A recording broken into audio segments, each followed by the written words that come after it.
Mesdames et messieurs, bienvenue donc dans cette vidéo consacrée à la liste de l'équipe de France, ma liste, parce que la liste d'Hervé Renard arrive demain et on sera en live pour suivre tout ça évidemment sur la chaîne Cobaye Live. Mais avant, je voulais vous faire un petit peu voilà les impressions que j'avais eues de certaines joueuses qui sont nos joueuses de l'équipe de France qui ont été déjà sélectionnées, certaines qui n'ont pas été sélectionnées derrière moi mais qui peut-être méritent d'être resélectionnées. Bref, on va discuter de tout ça, donc prenez de quoi manger, de quoi boire, posez-vous tranquillement pendant une petite vingtaine de minutes et ensuite vous verrez la composition type que je ferai pour les matchs contre l'Angleterre, que ce soit en Angleterre ou que ce soit en France, qu'on vivra ensemble sur la chaîne. Je bois un petit peu d'eau. Et on est parti, mesdames et messieurs. On commence avec Pauline Péromanien, évidemment, que je choisis dans ma liste. Vraiment qui a fait de très très belles impressions dans les derniers rassemblements. Elle a vraiment progressé dans le domaine aérien, même si c'est pas parfait. Elle a fait une belle saison avec la Juve aussi. La Juve, je crois, qui est deuxième de Serie A italienne. Donc oui, Pauline Péromanien, valeur sûre. De nos gardiennes de l'équipe de France qui prend de plus en plus de confiance au fur et à mesure des matchs, je trouve. Alors au pied c'est toujours pas ça, hein, les relances au pied c'est très compliqué encore, mais c'est des axes de progression et ça donne toujours envie de savoir jusqu'à quel point elle peut s'améliorer. Et en termes de combativité il n'y a absolument rien à dire. C'est une battante, c'est une guerrière, elle lâche rien. À chaque interview elle dit qu'on reviendra plus fort et plus forte évidemment. Donc voilà pour Pauline Péromanien que je sélectionne évidemment, avec Constance Picault qui m'a fait une très très belle impression en tant que gardienne du PSG, qu'on a beaucoup suivi ces derniers temps sur la chaîne.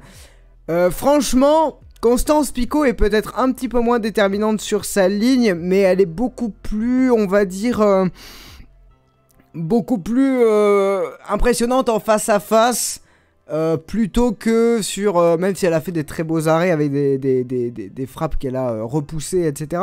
C'est deux gardiennes assez différentes.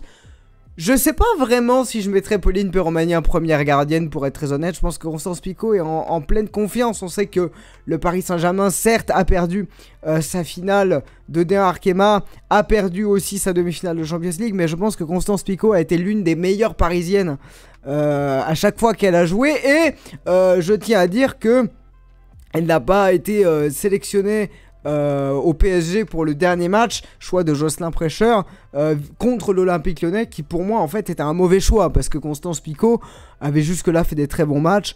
Je pense qu'elle mérite d'être pour moi presque numéro 1 avec Pauline Péromanien, même si Pauline Péromanien est la numéro 1 on va dire un petit peu maintenant un petit peu traditionnelle de cette équipe de France des années 2020. Mais en tout cas, ouais, Constance Picault, grosse impression. Et puis Solène Durand aussi. Solène Durand, évidemment. Donc c'est un trio qui ne change pas, qu'on a depuis quelques mois en équipe de France. Avec une gardienne qui, si je dis pas de bêtises, joue à Sassuolo en Italie. Et qui, voilà, qui encore une fois fait partie des meilleures gardiennes françaises. Notamment à l'étranger. Et c'est pas une surprise à mon avis si on la voit sélectionnée demain. Donc pour les gardiennes, pas de changement, pas de surprise. Je prends évidemment les gardiennes que l'on a, que l'on aime et dont on sait qu'elles sont capables de faire de très grands matchs. On va parler maintenant des défenseurs de cette équipe de France. Elisa de Almeida. Elisa de Almeida, elle a une revanche à prendre en équipe de France. Je pense qu'elle a très très mal vécu sa finale contre l'Espagne. Elle a fait un match encore une fois très compliqué et sur des choix qu'elle a fait, ça m'a pas mal énervé. Mais depuis, les semaines ont passé, je l'ai vu jouer au PSG et Elisa de Almeida a pris encore une fois un petit peu plus de confiance. Elle a toujours cette combativité pour aller récupérer des ballons important, mais elle reste quand même fébrile quand elle est notamment avec un ballon dans le dos. Elle a du mal à avoir cette grande réactivité pour aller les contrer, les chercher. Donc Elisa de Almeida, je la sélectionnerai parce que je pense que au vu de la saison qu'elle fait avec le PSG, elle mérite d'être sélectionnée, mais au-delà de ça, c'est une joueuse qui doit prouver, une joueuse qui doit prendre confiance. Si elle arrive à prendre confiance contre l'Angleterre, qui est une grande nation et sur des matchs très importants pour nous, elle sera sélectionnée au JO. Mais si jamais elle fait 2 mauvais matchs, on ne lui souhaite évidemment pas, mais si jamais elle fait 2 mauvais matchs le 31 mai, le 4 juin prochain, au moins voilà, moi je la sélectionnerai pour savoir dans quelle forme elle est. Dans quel état d'esprit elle est, combative on le sait, mais dans quelle forme elle est. Ouais, c'est plutôt un match test pour Elisa de Almeida. Si elle craque sous la pression face à l'Angleterre, pour moi, ça pourrait lui coûter une place au JO. Maëlle Lacrar, pareil. Dites-moi si je dis des bêtises et si jamais il y a des joueuses qui sont très récemment blessées. J'ai essayé de voir évidemment, de prendre les joueuses qui n'étaient pas blessées, etc. Mais si jamais c'est le cas, dites-le en commentaire, bien sûr avec cordialité. Mais j'aimerais bien avoir aussi vos choix, vos propositions dans les commentaires. Maëlle Lacrar, je reviens sur sa Coupe du Monde qu'elle avait vraiment très très bien fait. C'est une joueuse qui est un peu instable aussi, à l'instar d'Elisa de Almeida. On a des défenseurs qui des fois font des très bons matchs, des fois des matchs un peu moyens. C'est pas très rassurant, hein.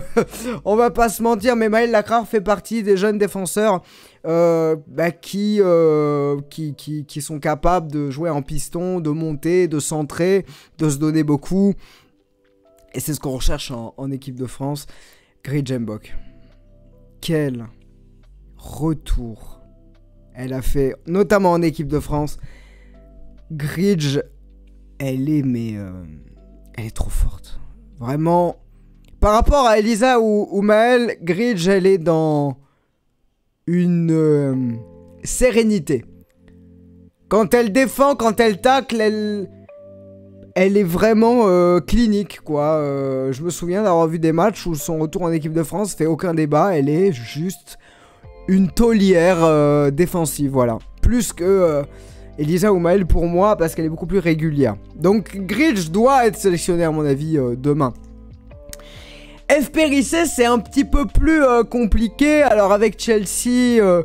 très belle saison, Chelsea qui a gagné je vais y arriver, me semble, le championnat, parce qu'ils ont le même système là-bas contre Manchester United, il me semble, et qu'elles avaient gagné 6-0, sans partage bien sûr. F. Périssé qui... Encore une fois, on a des défenseurs qui sont capables de grandes choses et qui sont capables d'être un peu en dedans. Je me souviens par exemple de... bon ça je vous parle des années 2018, 2020, 2021 à peu près. Marion Torrent, je ne sais pas si vous vous souvenez de cette joueuse de Montpellier, qui était défenseur et qui était là un match, puis plus là, puis là, puis plus là, puis elle fait un bon match, puis elle fait un mauvais match, puis elle fait un deuxième mauvais match, puis elle fait un match un peu moyen, puis le quatrième elle rate, puis... Voilà, c'est difficile...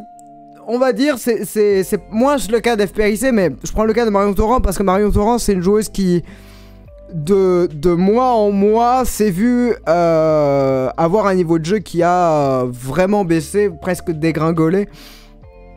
Alors que même dans l'attitude, elle était vraiment bien. Mais voilà, FPRIC, c'est pour l'instant un pas en avant, 2 pas en arrière. Elle est très importante en équipe de France.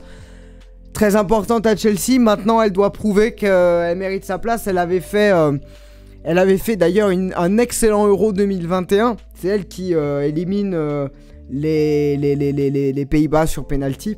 Dites-moi si je dis des bêtises, normalement c'est ça. Et elle a une capacité de distribution de balles très intéressante, de relance très intéressante. Mais quand elle est pas en forme sur le couloir, là-bas, c'est compliqué. C'est compliqué. Wendy Renard. Qu'est-ce qu'elle nous a manqué, Wendy? Qu'est-ce qu'elle nous a manqué, Wendy? Oui. Bah, on parlait de Gridge et Wendy. Pour moi, vraiment, c'est la charnière. Hein. Gridge-Wendy, c'est juste imparable. Hein. C'est vraiment, c'est 2 taulières, deux guerrières. Tu leur prends jamais le ballon. Elles sont dans une sérénité totale. Elles sont capables de faire des transversales de 50 mètres. Il y a l'expérience, il y a la sérénité, il y a la technique. Alors, c'est pas non plus... La Wendy Renard autant en forme que je trouve il y a quelques mois. Mais une Wendy Renard qui est quand même en confiance, attention, parce qu'elle a été souvent quand même prise dans le dos.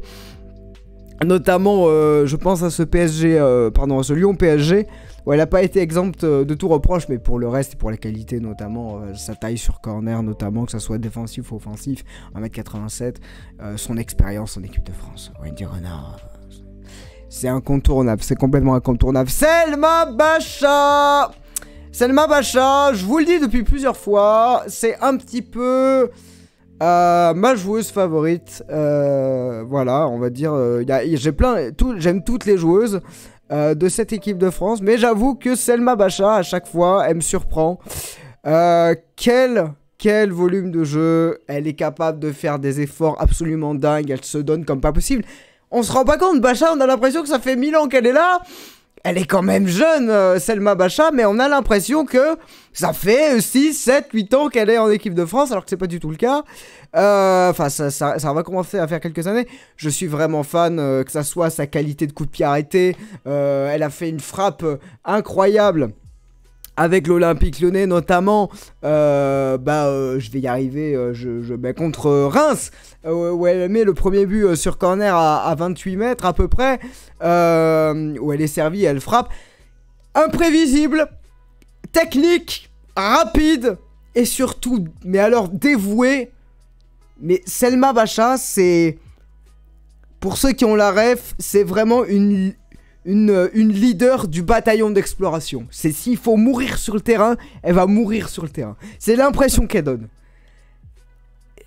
Moi, je suis subjugué à chaque fois elle fait des efforts défensifs, puis elle court à toute vitesse pour faire une attaque. Elle est dévouée comme plein de joueuses de l'équipe de France, mais son dévouement, c'est son plus, c'est ce qu'elle peut apporter, voilà, et sa simplicité de jeu aussi. C'est une joueuse qui ne complique pas les choses.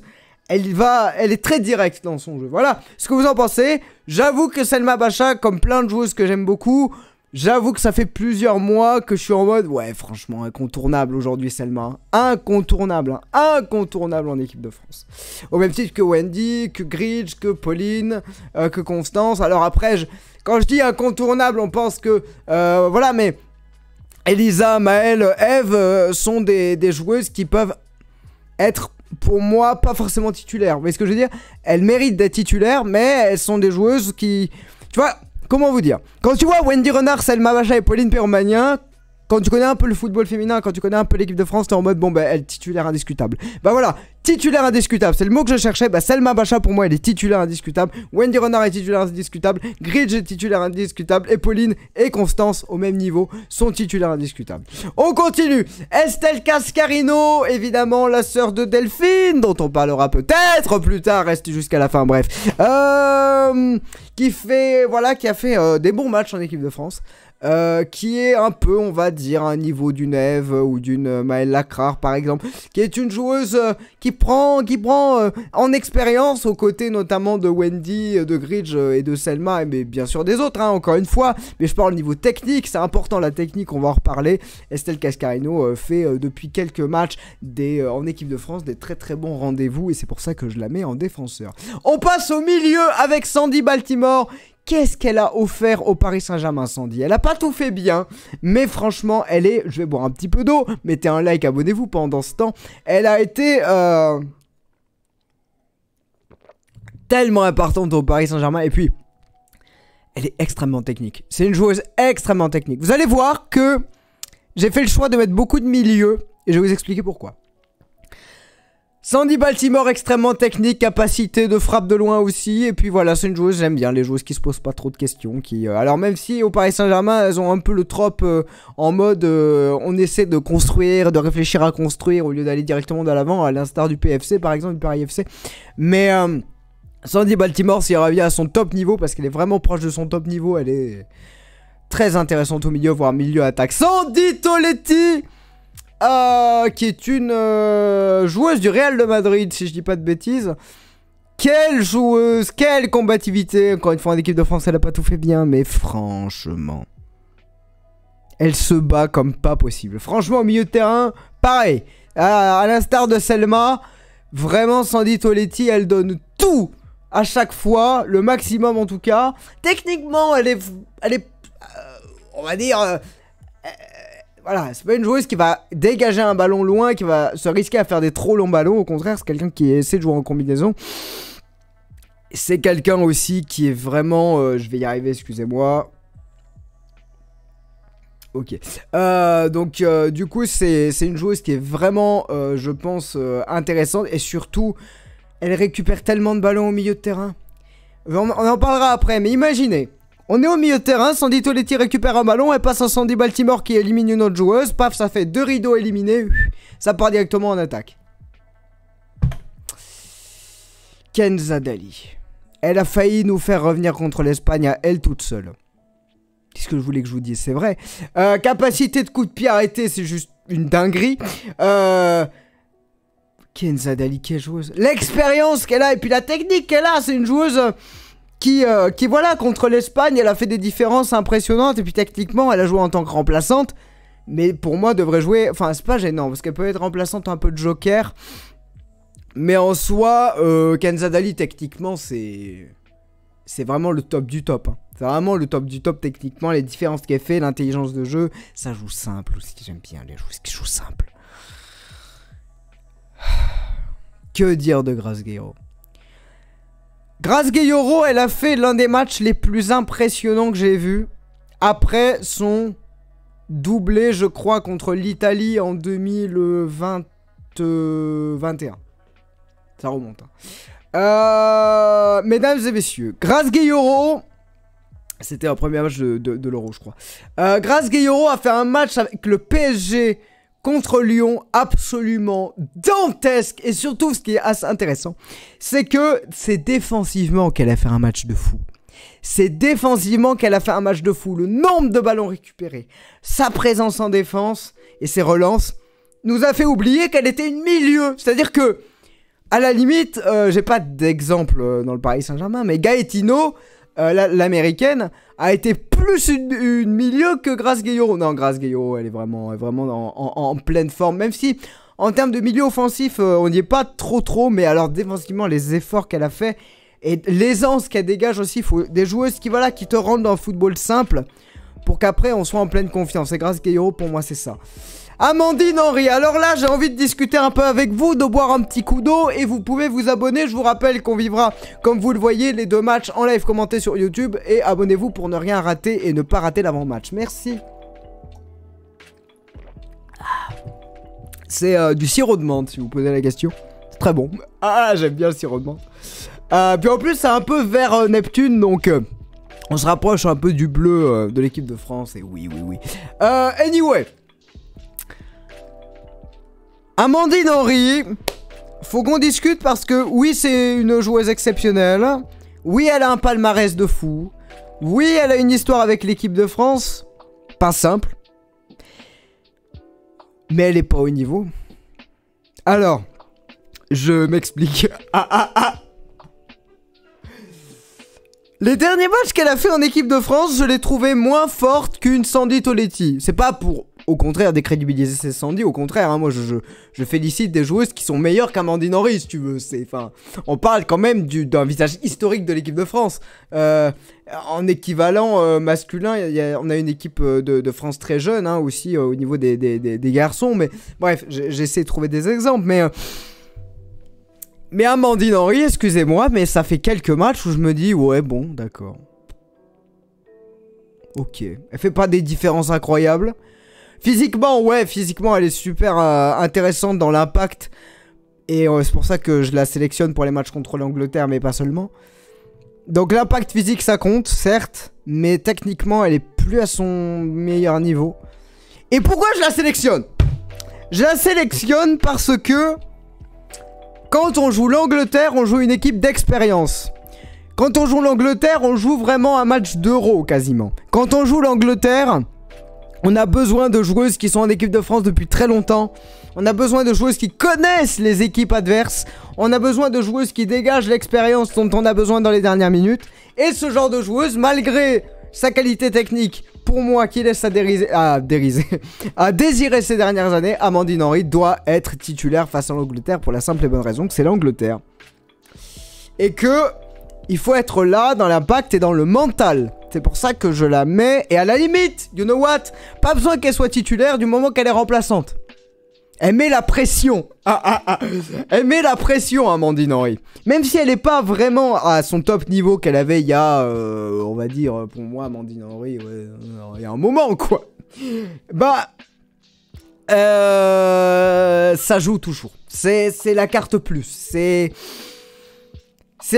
une joueuse d'expérience, une joueuse de mental, une joueuse qui peut vraiment permettre au groupe de se regrouper, lol, et de se parler en fait. C'est pour ça que je la prends, Amandine Henry. C'est pour ça que je la sélectionne pour ces deux matchs. Mais, attention, je maintiens que techniquement, j'ai besoin qu'elle montre autre chose parce que je vous assure que si on joue une autre nation que l'Angleterre, une nation peut-être un peu moins prestigieuse, je la sélectionne pas. Je la sélectionne pas parce que je la trouve pas au niveau. Je suis désolé, hein. Je suis vraiment désolé. Je m'excuse parce que Amandine Henry, c'est une joueuse que j'aime énormément. Qui m'a fait vivre des matchs de fou. Mais de fou. J'oublierai jamais son but contre le Mexique en 2015, je crois. Mais Amandine Henry, bah... Dites-moi ce que vous en pensez, mais voilà. Donc je la prends contre l'Angleterre pour deux choses. L'expérience, la présence et surtout pour voir si elle peut retrouver son niveau international. Voilà, au niveau où on aime la retrouver. J'ai confiance. Maintenant, pour moi, c'est une dernière chance, en vrai. Je suis très sec, très... Je vous le dis, j'aime toutes les joueuses, mais je préfère dire les choses. Pour moi... Elle ira au JO, parce que ce sera sans doute ses derniers. Et je suis complètement d'accord avec ça. Je suis 100% d'accord avec ça et je le souhaite qu'elle aille au JO. Mais vas-y, on a des joueuses de talent, on a des jeunes joueuses qui arrivent. Voilà, on est sur la fin, je pense, de la carrière d'Amandine Henry en bleu. Même si je suis très content qu'elle soit là. Mais je voulais en parler parce que... J'ai envie de dire ce que je pense en fait. Hein. Je veux pas que vous le preniez mal, au contraire, je veux que vous compreniez que quand une joueuse que j'adore est pas au niveau, bah elle est pas au niveau. Qu'est-ce que vous voulez que je vous dise? Pourquoi parce que je parle de Selma Bacha que j'adore. Mais parce que tous les matchs, au moins, elle a fait un match correct. C'est ça qui est fou. C'est pour ça que je l'aime autant. Quand t'as une joueuse qui te fait au moins un match à 12 sur 20 et qui est capable de faire des matchs à 17... Bah, c'est imperdable. Quand t'as une Elisa de Almeida qui te fait un match 8 sur 20, un match 16, un match 8, un match 16, tu dis... Ah, je sais pas, tu vois. Moi, les joueuses les plus constantes et qui jouent simple, mais alors ça, c'est garanti. Kenza Dali, le retour qu'elle fait en équipe de France, c'est la même raison pour laquelle je la sélectionne. Donc, Amandine Henry, Amandine, je t'adore. Mais... il va falloir montrer un niveau... pour aller terrasser les Anglaises chez elles, hein. Ce qui est pas simple du tout, parce que l'équipe d'Angleterre, c'est très très vénère. Mais Amandine Henry, j'ai confiance. Pour les JO, on a besoin d'elle. Maintenant, qu'elle donne tout parce que c'est ses derniers matchs en bleu. Voilà, j'en suis quasiment persuadé. Donc qu'elle donne tout, j'ai confiance. Et encore une fois, je ne suis qu'un humble supporter qui essaie de voir qu'est-ce qu'il est possible de faire. Amel Majri. Amel Majri n'avait pas été sélectionné durant les premiers matchs. J'ai encore besoin de boire de l'eau. N'avait pas été sélectionné au dernier rassemblement, ce qui a créé, on va dire, un tout petit tremblement de terre. Et là, elle doit être sélectionnée. Les matchs qu'elle fait avec l'OL depuis un mois, c'est comme si vraiment... Les matchs qu'elle fait avec l'OL, c'est comme si vraiment... C'est regarder l'équipe de France comme ça en mode ah ouais. Ah ouais. Alors comme ça je suis pas sélectionné. Ah ouais. Bah écoute, ça fait remonter son meilleur niveau. Elle est incroyable. Voilà. Effectivement, quand j'ai pas vu Amel Majri au dernier rassemblement, j'ai fait ah, mais en même temps, you know what? Vous savez quoi? Elle était pas au top, hein. Elle était pas au top de son niveau, pas aussi décisive, machin, tout ça. Et là, depuis 2 mois, elle est en train de faire masterclass sur masterclass. Donc, elle doit être sélectionnée. Sakina Karchaoui. Alors là, vous allez me dire pourquoi tu la mets pas en défenseur.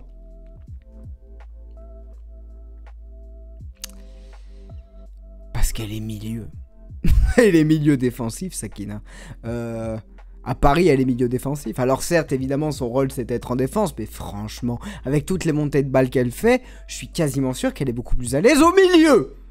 Sakina Karchaoui nous a fait des matchs, on va dire, en demi-teinte. Et depuis quelques semaines qu'on voit ce qu'elle est capable de faire au PSG, elle a besoin de confiance. C'est une joueuse qui a besoin de confiance, qui a besoin de compétition. Et qui peut trouver cette confiance avec Amandine, qui peut trouver ce top niveau, top giga génial avec Grace. C'est une joueuse qui a besoin d'être entourée de talent pour ensuite qu'elle exprime le sien, tu vois ce que je veux dire?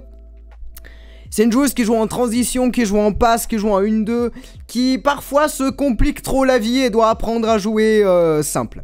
Donc, je la sélectionne parce qu'elle a besoin de montrer qu'elle doit revenir au meilleur niveau et quelle meilleure opportunité que contre une grande nation comme l'Angleterre.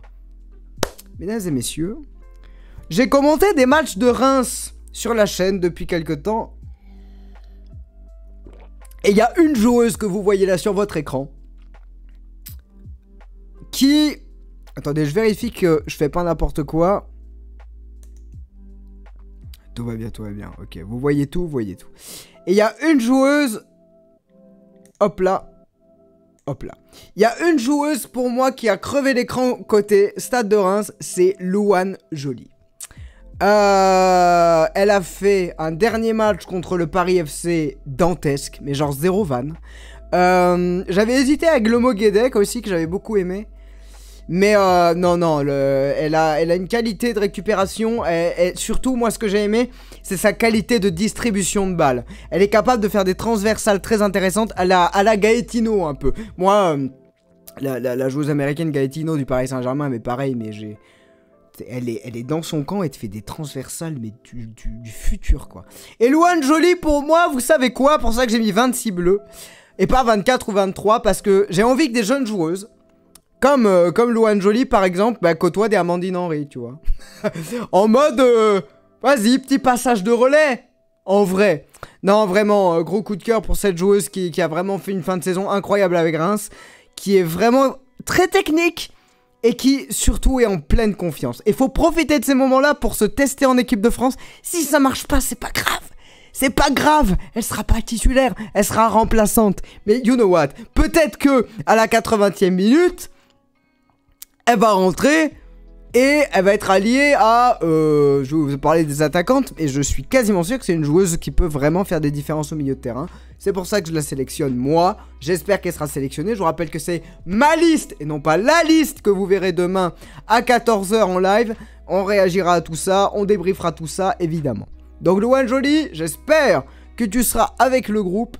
Et en tout cas, si c'est pas pour maintenant, ça sera pour très bientôt.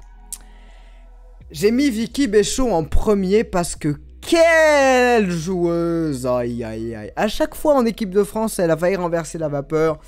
Elle est tellement technique, tellement puissante, tellement rapide. Vicky Béchot, quoi. Plus on l'a vu en équipe de France, plus son niveau a augmenté. C'est pas compliqué. Bah, j'ai que ça à dire pour Vicky. Pitié. Faut la sélectionner, c'est trop grave. C'est pareil, Delphine Cascarino a fait une saison incroyable avec l'OL. J'aurais un peu moins de choses à dire sur les attaquantes parce que j'avais beaucoup envie de parler des milieux de terrain. Mais Delphine Cascarino, bah, elle a marqué contre le PSG.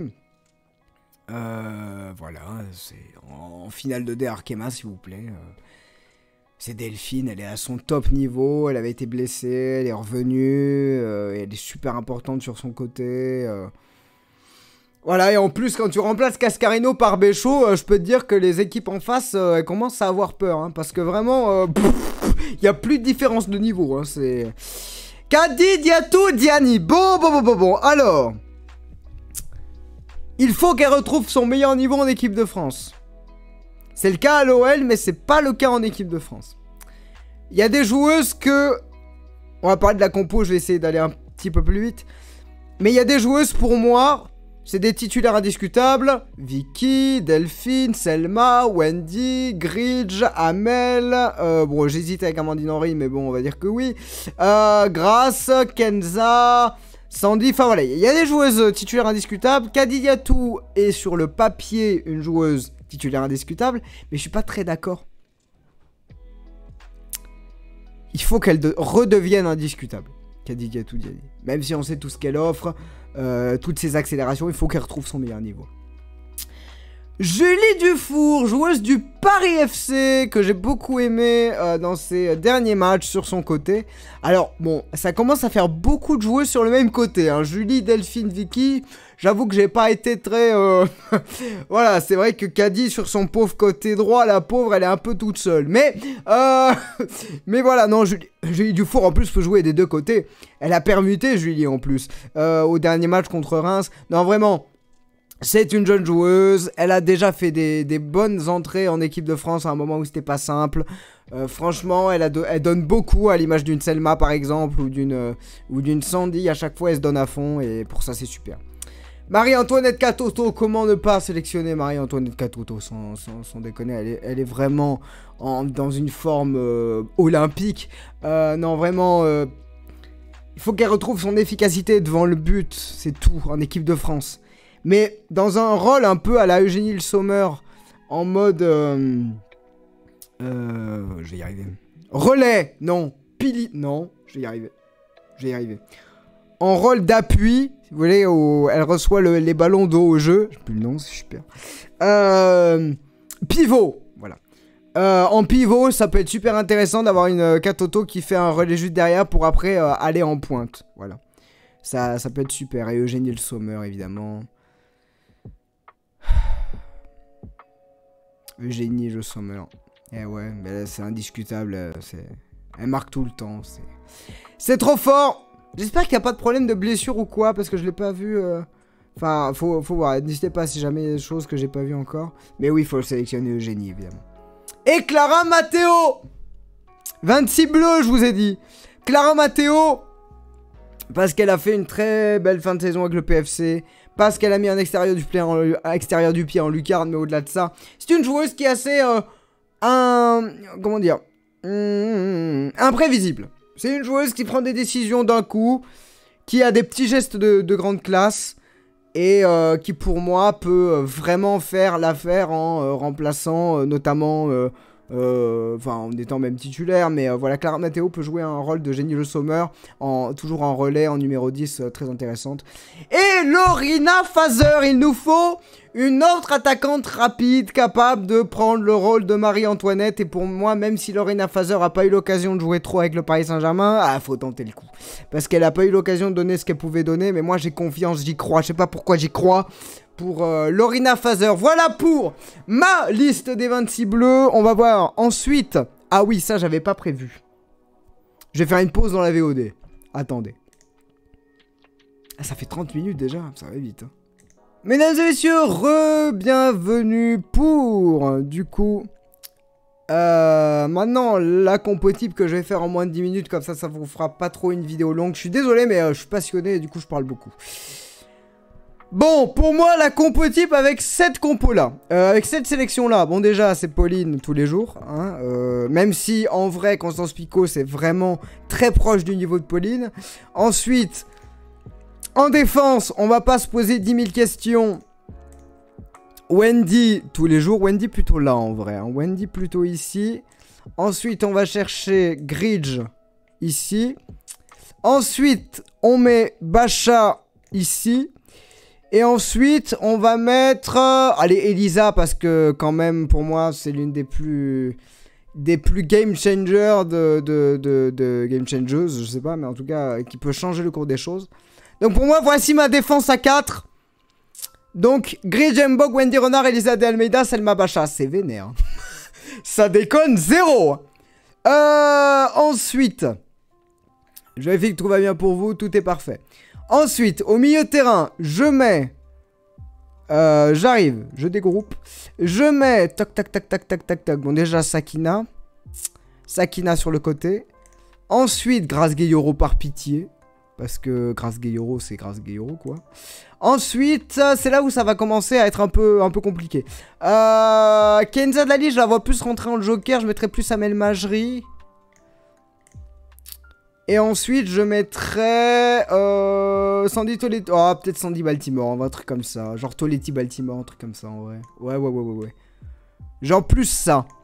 Parce que du coup, Elisa de Almeida peut donner à Baltimore qui est plus sur la profondeur. En même temps, est-ce que ça serait pas mieux de mettre une joueuse qui peut vraiment aller sur le côté? Si, en vrai, ce serait mieux de faire ça. Parce que Kenza Dali va se projeter vraiment devant. Alors que Sandy Toletti va rester vraiment au milieu de terrain. Limite, en fait... Regardez. En fait, comme Grace Gayoro fait beaucoup de retours défensifs, pour moi, je la mets ici. Karchaoui, elle fonce en lien avec Bacha. Et Bacha Karchaoui, ça va être une folie. Fini. C'est pas fini. Bref, donc je vois ça. Milieu à 4, parce que faut un milieu... faut arrêter d'avoir un milieu qui laisse tout passer. Et en attaque, on met le Sommer ici, parce que c'est son côté préférentiel. Et en vrai, on peut mettre Marie-Antoinette ici. Sachant qu'en vrai, Kenza est pas loin. Donc ça, c'est un 4-4-2 pour moi qui serait cool. Je regarde un petit peu avec Vicky, du coup. Ah, c'est vrai qu'il n'y a pas Cascarino. À la limite, est-ce que ça vaudrait pas le coup d'enlever Sandy, de mettre Grace... pour avoir Sakina ici, Kenza ici. Et à la limite, avoir Eugénie ici. Ah ouais, mais ça me fait... Là, j'aime bien mon 4-4-2. Hein. J'aime bien mon 4-4-2, moi. Il me plaît, ce 4-4-2. Donc ça, c'est une possibilité. Pour moi, là, on a un 4-4-2. Un 4-4-2 efficace. Maintenant, on va faire un 4-3-3. Et après, on s'arrêtera là. Qu'est-ce que c'est cool, en vrai, de faire des compos. J'aime beaucoup. Alors... 4-3-3. Alors on va mettre le Sommer un peu en mode Joker fin de match, joueuse d'expérience. En revanche, du coup, faut que le milieu, parce que je vois pas une défense à 3, hein, je vais pas vous mentir, j'aurais pas confiance avec l'équipe de France avec une défense à 3 tellement on se fait avoir dans des ballons aériens, bref, pitié. Donc non, vaut mieux garder la défense à 4. En revanche, à la limite, on permute Selma et Sakina. En même temps, Sakina, elle est quand même intéressante. Ou alors on met Grace sur le côté. En même temps, ouais, on va faire ça. Donc pour moi, autre possibilité. Sakina, c'est ciao. Non, évidemment. Grace Gayoro ici. Sandy Toletti ici. Et après, au lieu de Kenza Dali qu'on pourrait faire rentrer en Joker... on pourrait avoir Baltimore sur son côté préférentiel. On aurait un truc comme ça. Et ce qui nous permettrait d'avoir du coup en attaque Cascarino et Diani. Et là, ça commence à être cool. Voilà. Moi, je vois ça dans mon 4-3-3. Mais je changerai pour rien au monde cette défense-là. À la limite, je changerai cette défense-là avec Périssé à la place de Almeida. Mais c'est tout. Genre, voilà. Je peux pas concevoir autre chose qu'une défense à 4. Parce qu'on n'est pas solide défensivement du tout. Et à la limite, c'est des défenseurs qui montent beaucoup. Elisa, elle fait beaucoup de courses. Bacha, j'en parle même pas. Et à la limite, du coup, Gayoro au centre avec Toletti ici. Toletti qui s'efface pour aller dans l'interespace. Pour éviter que Gayoro soit du même côté que Bacha et qu'elle gêne les montées de balles de Bacha. Et Bacha Cascarino, en fait, ça permet d'avoir un lien comme ça. Et pareil, Sandy Baltimore peut s'effacer un peu ici pour aller glisser des ballons à Katoto à la limite. Et des Almeida essayer de donner des ballons à Diani. Voilà! Voilà, mesdames et messieurs. Et évidemment, on pourrait faire du coup cette compo avec Constance Picot. Parce que j'adore Constance Picot dans les cages, il n'y a aucun problème. Donc voilà, mesdames et messieurs, pour cette liste, ma liste des bleus. N'hésitez pas à dire ce que vous en pensez, à donner vos impressions. Je suis super content de faire cet exercice avec vous. Je vous rappelle, vous le voyez en dessous de moi, que on commande le 31 mai Angleterre-France et le 4 juin France-Angleterre. Évidemment sur YouTube, soyez bien présents. On va passer un excellent moment. Voilà, comme ça vous aurez mes réactions, etc. On se retrouve demain pour le reveal et le débrief de la liste d'Hervé Renard. À très bientôt. N'hésitez pas à liker et vous abonner pour ne rien rater du football féminin sur la chaîne, mais pas que. Je fais aussi plein d'autres contenus. Donc merci beaucoup. À très bientôt. Ciao, ciao!